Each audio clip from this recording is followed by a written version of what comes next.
आदरणीय मराठे जी, आदरणीय कुकड़े जी, उपस्थित सभी युवा लेखक लेखिका वृंद, आशीर्वाद तो मैं दे सकता हूं, पुराना हो गया हूं इसलिए आशीर्वाद दे सकता हूं, लेकिन मार्गदर्शन लेखकों को मैं क्या करूं।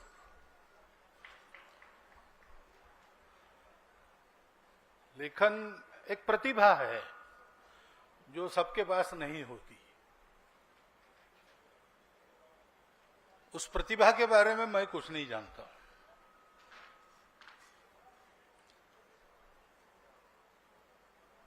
लिखने के बारे में अत्यंत आलसी हूं मैं, परंतु पढ़ने के बारे में बहुत रुचि रख के मैं पढ़ता हूं, और इसलिए जो लिखते हैं उनके बारे में एक स्वाभाविक सम्मान मेरे मन में पहले से है। तो लिखने वालों से पढ़कर जो मुझे समझ में आता है वही कुछ मैं आपके सामने आज रखने वाला हूं। यानी त्वदीय वस्तु गोविंदम तुभ्यमेव समर्पितम, ऐसी बात है।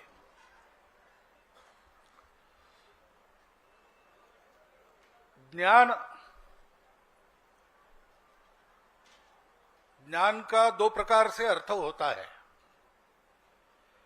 एक जानकारी मिलती है तो भी ज्ञान है, और दूसरी समझदारी मिलती है उसको भी ज्ञान ही कहते हैं। बोध होता है यानी या तो जानकारी मिलती है या तो समझदारी मिलती है।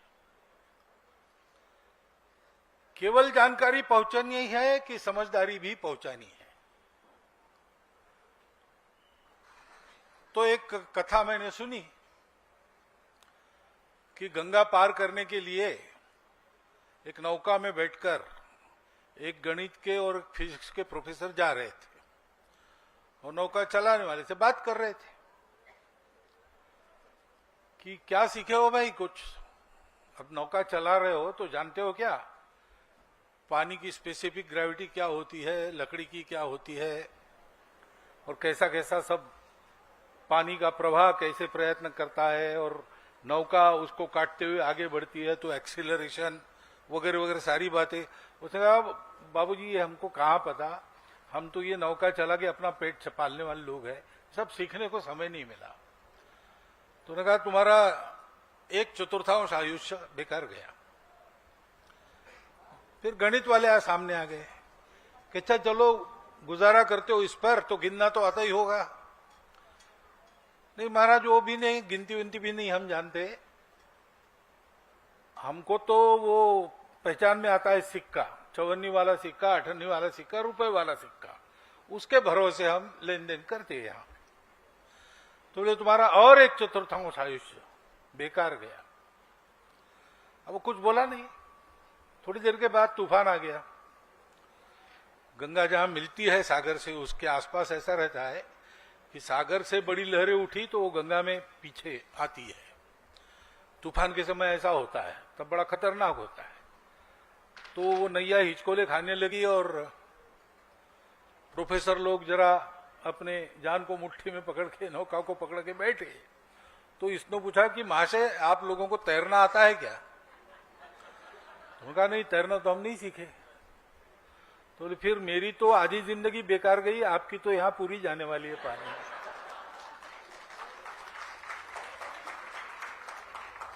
तो जानकारी तो आवश्यक होती ही है, बिना जाने मनुष्य चल नहीं सकता। परंतु अपेक्षा यह है कि जानकारी से मन में एक समझदारी उत्पन्न होनी चाहिए। व्यावहारिक जीवन को यशस्वी जीना और सार्थक जीना, इन दोनों बातों का रास्ता मिलना चाहिए। यशस्वी जीने वाले बहुत होते हैं, लेकिन बहुत ज्यादा नहीं होते। वैसे यश का मापदंड लगा के देखा तो दुनिया में मेजॉरिटी फेल्यूअर्स है, ओवरवेलमिंग मेजॉरिटी है। चमकने वाले थोड़े रहते हैं, लेकिन हर आदमी उस रास्ते पर रहता है। अपनी गलतियों से बोध लेकर वो आगे बढ़ता रहे तो एक दिन चमकने वाला बन जाएगा। परंतु यश थोड़े लोगों का होता है और तात्कालिक होता है। आप रिकॉर्ड ब्रेक कर सकते हैं, लेकिन तब तक वो रहेगा जब तक दूसरा आपका रिकॉर्ड ब्रेक नहीं करता, और वो पहले होगा कि बाद में होगा बता नहीं सकते। परंतु अपना जीवन किसी काम में आ गया, उसका कुछ उपयोग हुआ, ये बात सार्थकता की है। और यश कदाचित तात्कालिक आनंद देता होगा, सार्थकता पूरे जीवन में संपूर्ण समाधान उत्पन्न करने वाली होती है। और इसलिए ऐसा ज्ञान जहां मिलता है वो मिलता है साहित्य से। बोला हुआ सुनते हैं, लिखा हुआ पढ़ते हैं, जिया हुआ देखते हैं। इसमें लिखा हुआ जो है उसको अपने यहां रूढ़ार्थ में नाम है साहित्य। साहित्य सृजनता ये लेखक का गुणधर्म है। उसके मन में भाव उत्पन्न होते, उसके निरीक्षण से उन भावों को वो व्यक्त करता है अक्षरों से कागज पर।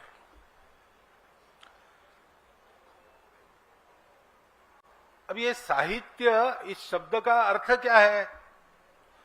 तो एक तो साथ देने वाला है,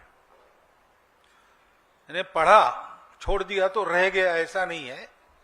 जो पढ़ा है आपने, उसमें से जो आपको मिला है वो आपके साथ रहता है, जीवन भर रहता है। दूसरा है कि ये जो साथ मिलता है वो हितकारी होता है, इसलिए सहित, हित के साथ साथ रहने वाला वो साहित्य है। और इसलिए साहित्य यानी कुछ मनुष्य जीवन को अधिक उन्नत बनाने वाला, मनुष्य को सच्चा मनुष्य बनाने वाला, ऐसा ही उसका अर्थ परंपरा में चलता है। पढ़ा लिखा आदमी ज्यादा सुसंस्कृत है, ये गृहीत माना जाता है। आजकल ऐसा नहीं है, लेकिन गृहीत है, क्योंकि भाई पढ़ा होगा तो समझा होगा। ये शब्दों का सामर्थ्य है। शब्द भाव प्रवाहित करते हैं। सब लोग बोलते हैं, सब लोगों को भाषा आती है, आपस में बातचीत करते हैं, अपने भाव पहुंचाते हैं, परंतु सामने वाले मनुष्य के अंदर परिवर्तन लाने वाला, प्रभावी परिणाम करने वाला भाव का पहुंचाना, वो साहित्य है। और इसलिए एक भी शब्द ठीक ढंग से उपयुक्त किया, प्रयुक्त किया तो वो बहुत बड़ा परिणाम करता है, ऐसा अपने यहां कहा गया है। और जो नहीं कहा गया है वो यह है कि एक भी शब्द आपने उल्टा प्रयोग किया तो वो बहुत सी बातें बिगाड़ता है। और इसलिए आप लोग लिखते हो, बहुत अच्छी बात है, हम पढ़ते हैं, हम उससे लाभान्वित होते हैं, उसका जो लाभ हमको मिलता है वो जीवन भर हमारे साथ रहता है। तो साहित्यिकों के तो उपकार है, इसलिए उनको एक अर्थ से ईश्वर माना जाता है। वो शब्द सृष्टि के ईश्वर है। और शब्द सृष्टि के ईश्वर जैसे भगवान के बारे में कहते हैं, हम जो मानते हैं भगवान को, वो कहते हैं कि भगवान जो करते हैं वो मंगल ही है। ऐसा बांग्ला में कहा है, ठाकुर जा की चुकोरेन मंगले जो नहीं, ऐसा बोलते हैं। वैसे शब्द सृष्टि के ईश्वर भी शब्द सृष्टि में जो कुछ करेंगे वो हितकारी ही होगा, मंगल ही होगा। ऐसी एक आम श्रद्धा आज भी बरकरार है। तो मुझे लगता है कि आप लोग लिखते हैं तो उसमें जरूर ये विचार कीजिएगा, आपकी लेखन शैली उत्तम है, आप लेखन कला में प्रवीण हो गए तो उसका लाभ हमको ही मिलने वाला है, क्योंकि उतनी परिणामकारकता से आप भाव पहुंचा सकोगे। लेकिन जो पहुंचाने वाले हैं वो मनुष्यता की दृष्टि से ठीक है कि नहीं। जिन शब्दों का प्रयोग करते हैं वो शब्द ठीक प्रयोग, क्योंकि अभी जैसे आप कुछ बात अंग्रेजी में भी, अंग्रेजी पुस्तकें भी होंगी। अब भारत की बातों का भाव ठीक से पहुंचाने वाले कई शब्द अंग्रेजी में है नहीं, किसी अभारतीय भाषा में नहीं है। भारत की सब भाषाओं में उसके लिए शब्द है जो अचूक उस वर्णन जिसका करना है, उस बात का या उस वस्तु का पूरा भाव अचूक पहुंचाता है। लेकिन अंग्रेजी में या अन्य किसी भाषा में उसके शब्द नहीं है। ऐसा वहां का भी होगा, उनके भी जीवन में जो भाव है उसको व्यक्त करने वाला उनकी भाषा में शब्द है, शायद वैसा शब्द हमको नहीं मिलेगा। और इसलिए जब लिखते हैं, जिस भाषा में लिखते हैं उस भाषा में भाव पहुंचाने वाला शब्द, ये बड़ी महत्व की बात है। इसलिए बोल रहा हूं कि अब दुनिया पास में आ गई है, तो जब तक हम भारतीय भाषा में ही आप अपना भाषांतर करते हैं, भावांतर, उसमें भावांतर नहीं होता, भाव वही पहुंचता है, भाषा बदल जाती है। लेकिन उसी बात को यानी उसी पुस्तक को हम किसी विदेशी भाषा में भाषांतरित कर रहे हैं, या विदेशी भाषा का कोई पुस्तक भाषांतरित कर रहे हैं, तो हमको ये देखना पड़ता है कि भाव कौन सा व्यक्त होता है। जैसे अब मैं समाज में काम करता हूं और हमको लोग कहते हैं कि ये राष्ट्रवादी है। हम तो वाद करते नहीं किसी से, किसी बात पर वाद नहीं करते, कभी भी विवाद से दूर ही हम रहते हैं।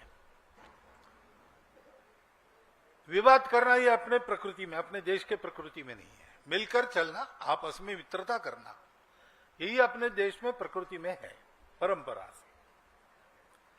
बाहर ऐसा नहीं है।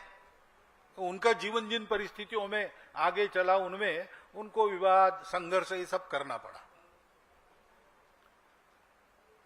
तो वहां एक शब्द आया, जैसे उनका मन बना, तो भाई एक मत को मान लिया तो बाकी सब मत उनके लिए बेकार है, स्पर्श भी नहीं होना चाहिए, तो अपना मत बंद कर लिया। उसको कहा उन्होंने इज्म। और हमारे यहां जो राष्ट्र है वो कल्पना एकदम भिन्न है, उनकी नेशन की कल्पना एकदम भिन्न है।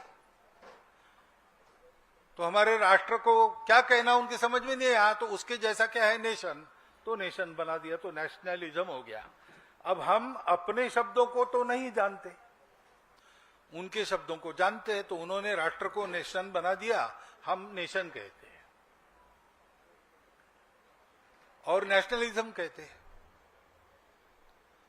भाई हमारे यहां राष्ट्र ये बात का विषय है ही नहीं, अपना राष्ट्र है, प्राचीन काल से है, चल रहा है। हम राष्ट्रीयता कहते हैं, नेशनलिटी कहते हैं, नेशनलिज्म नहीं है। नेशनहुड कह सकते हैं, राष्ट्रत्व हो सकता है। लेकिन राष्ट्रवाद कहने से उधर की नेशनलिज्म की परंपरा आती है, जिसमें इस प्रकार के नेशनलिज्म के कारण 2 महायुद्ध हुए, संवार हुआ। राष्ट्र का अहंकार यही कारण बना, इसलिए वहां डरते भी है लोग नेशनलिज्म शब्द से। लेकिन हमारे यहां ऐसा हुआ नहीं, क्योंकि हमारा राष्ट्र ये अहंकार से जन्मा ही नहीं है। अहंकार के विसर्जन के बाद हमारा राष्ट्र जन्मा है। हमारे राष्ट्र की उत्पत्ति हुई जब ये बोधवाक्य एक सब में है, एक सब में है वाली प्रतीति जब हमारे लोगों को हुई, तो उन्होंने सोचा कि हम सब मिले हैं, जुड़े हैं, रिलेटेड है, हमको संघर्ष की आवश्यकता नहीं है, समन्वय करना है, प्रकृति के साथ भी समन्वय करके चलना है, और इससे शाश्वत सुख प्राप्त होता है जो दुनिया को अभी तक नहीं मिला। तो ये सुख का उपाय सारी दुनिया, क्योंकि वो भी अपनी ही है, अगर एक सब में है तो इसका मतलब ये सब कुछ मेरा ही है, घट घट में राम है। तो सबको ये बताना चाहिए और सारी दुनिया को शिक्षित करना ये इक्के दुक्के का काम नहीं है। तो उसके लिए एक पूरा उपकरण राष्ट्र के नाते बनाया, हमारे देश को, हमारे समाज को। कितना परिश्रम किया होगा, घर घर में पहुंचे। हमारे राष्ट्रत्व की आधारभूत तात्विक जो बातें हैं, वो बातें तत्व की भाषा में नहीं, आम भाषा में आज भी किसी जंगल में झोपड़ी में रहने वाली अशिक्षित वृद्धा से आप सुन सकते हो, या नागपुर के सड़कों पर रिक्शा चलाने वाले रिक्शा वाला से भी आप सुन सकते हो। वो तत्वज्ञान नहीं बताएगा आपको, ब्रह्म का स्वरूप क्या है वो नहीं बताएगा, व्यवहार की बात करेगा और वो वही करेगा। साहब खुदरा नहीं है तो रहने दीजिए, चवन्नी नहीं मिली तो क्या हुआ, पैसा तो मुर्गी भी नहीं खाती है। अब मुर्गी पैसा खाती नहीं, ये सर्वत्र है दुनिया में, लेकिन बोलते केवल हम। बाहर ये वाक्य नहीं सुनने को मिलेगा आपको। ये जो भाव है, वो भाव परोपकार का भाव है, वसुधैव कुटुंब का भाव है। उसको सर्वत्र अपने जीवन से बताने के लिए जो हमारे यहां ऑर्गेनाइजेशन हुआ, उसका नाम राष्ट्र है। उसका सत्ता से कोई संबंध नहीं है। नेशन के साथ स्टेट अनिवार्य है। हमारे यहां कहा गया है कि जब तक ये भाव है और इस भाव को हमारे साथ हमने रखा है और एक भूमि से हम नाता मानते हैं, तो ये जो दो बातें हैं वो मिल गई तो राष्ट्र है। चाणक्य ने कहा है राष्ट्र का पहला घटक और राष्ट्र का प्राण आत्मा वो है जनपदवती भूमि। जनपद यानी केवल लोगों का समूह नहीं, तो आपस में अपनत्व से बंधा। अपनत्व का कारण क्या? तो हम सब भारत माता के पुत्र हैं, इसलिए हम भाई भाई हैं। बाकी कोई तात्कालिक मनुष्य निर्मित आधार नहीं है। रिलीजन नहीं, लैंग्वेज नहीं, खान पान रीति रिवाज नहीं, स्टेट नहीं, कुछ नहीं। ये विविधता है, लेकिन विविधता के बावजूद उस एकता को हम स्मरण करते हैं, क्योंकि हमारी मातृभूमि ने वो संस्कार दिया, सुरक्षा और प्रतिष्ठा हमको देकर। इसलिए उस माता के हम पुत्र हैं, इसलिए हम भाई भाई है। ये जनपदवती भूमि का तत्व हमारी राष्ट्रीयता है। अब जब राष्ट्र जैसे मनुष्य है, तो मनुष्य समर्थ हो गया। बचपन में समर्थ नहीं रहता, बुढ़ापे में समर्थ नहीं रहता, युवा होता है और सामर्थ्य का जीवन जीता है। तो उस समय उसके पास कुछ अधिक बातें होती है। बचपन में दांत नहीं होते, बुढ़ापे में दांत नहीं होते, निकल जाते हैं, लेकिन बाकी जीवन में दांत रहते हैं। ऐसी कुछ बातें राष्ट्र जब साकार और समर्थ होता है तब जुड़ जाती है, उसमें राज्य है। जनपदवती के भूमि के साथ, जनपदवती भूमि के साथ राज्य, कोष, बल, अमात्य और सुहृद और दुर्ग, ये 6 अंग जुड़ जाते हैं, तब राष्ट्र साकार और वैभव संपन्न होता है। लेकिन राष्ट्र हमारा, नेशन, सत्ता स्टेट का बनाया नहीं है। स्टेट नहीं था तब भी हम थे, अनेक स्टेट्स थे तब भी हम थे, एक चक्रवर्ती सम्राट था तब भी हम थे, हम स्वतंत्र थे तब तो हम थे ही, हम गुलाम थे तब भी हम थे, हम विजित हुए थे लेकिन हम थे, पहले से थे। हिंद स्वराज में गांधी ने कहा है कि अंग्रेज आने के पहले हम एक नहीं थे, ये अंग्रेजों ने हमको पढ़ाई हुई उल्टी पट्टी है। अब आप लेखन में राष्ट्र का उपयोग करें, राष्ट्र शब्द का, तो अगर वो नेशन से भाषांतर करके करेंगे तो जो भाव आप पहुंचाना चाहते हैं वो नहीं पहुंचेगा। वो एकदम अलग भाव है। तो मुझे लोग पूछते हैं आप राष्ट्रवादी है क्या? और मैं राष्ट्रीय हूं, इसमें वाद क्यों करना है? लेकिन वाद शब्द आता है। फिर आपका राष्ट्रवाद भावना से है कि आपका राष्ट्रवाद क्या कहते हैं, रैशनैलिटी से है? अरे भाई वो है, उसका आप तर्क कितना करेंगे? तर्क ज्यादा नहीं कर सकते। जो बहुत सारी बातें दुनिया में ऐसी है वो तर्कों के परे है, तर्कों के परे है। समझ में नहीं आती, ऐसा क्यों? लॉजिकली चल नहीं सकते। मैं राष्ट्रीय हूं, इसमें बात की क्या बात है? और इस तर्क मेरे मन में भावना है, अपने माता के प्रति प्रेम। रैशनली क्या है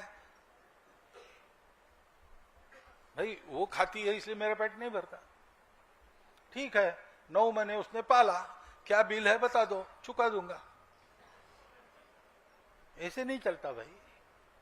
भाव जगत का जो मामला है वो अनुभूति पर चलता है, प्रतीति पर चलता है, उसमें वाद विवाद नहीं होती। लेकिन शब्द अलग उपयोग करने से बहुत सारी बातें गड़बड़ हो जाती है, क्योंकि साहित्य सीधा मनुष्य के विचारों को, संस्कारों को बनाता है। तो बिगाड़ना हो तो भी साहित्य का प्रयोग अच्छा कर सकते, किया है अपने देश में। ऐसे ही हमको बिगाड़ा गया और हमारी एकता को नष्ट करने का प्रयास हुआ है।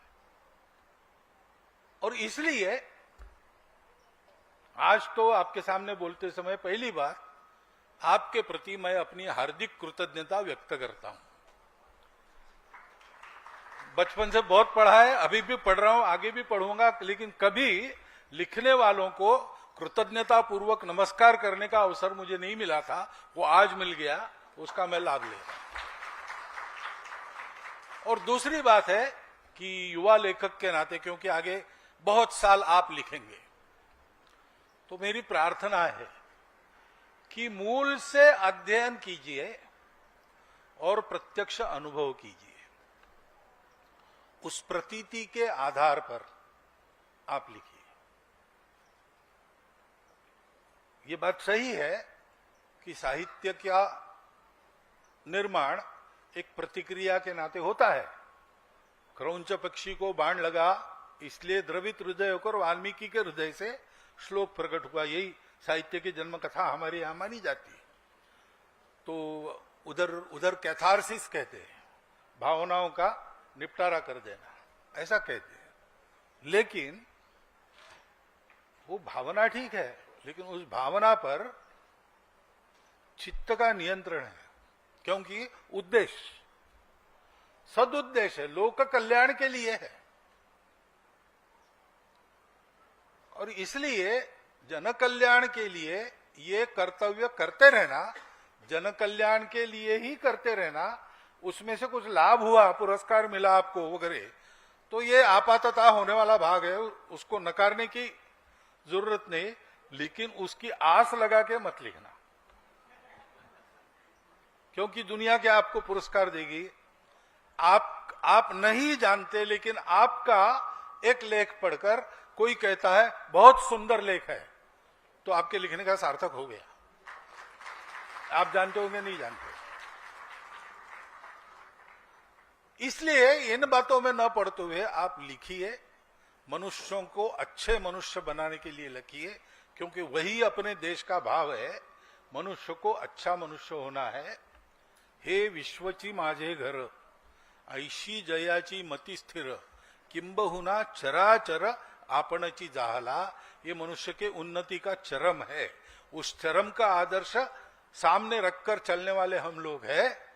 हम लोग उस पर चल सके, दृष्टि हमारी साफ हो, आगे पथ स्पष्ट हो और पैर डगमगाए नहीं चलते समय, हिम्मत के ये पग थकने रुकने नहीं चाहिए।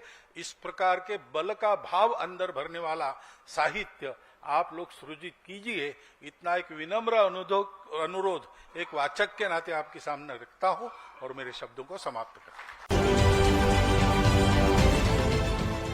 देश विदेशातील प्रत्येक घडामोडींचे लाईव्ह अपडेट मिळवण्यासाठी आता साम टीव्हीच्या सर्व सोशल मीडिया प्लॅटफॉर्मला लाईक, फॉलो आणि सबस्क्राईब करा। तसंच सर्व नोटिफिकेशनसाठी बेल आयकॉन प्रेस करायला विसरू नका।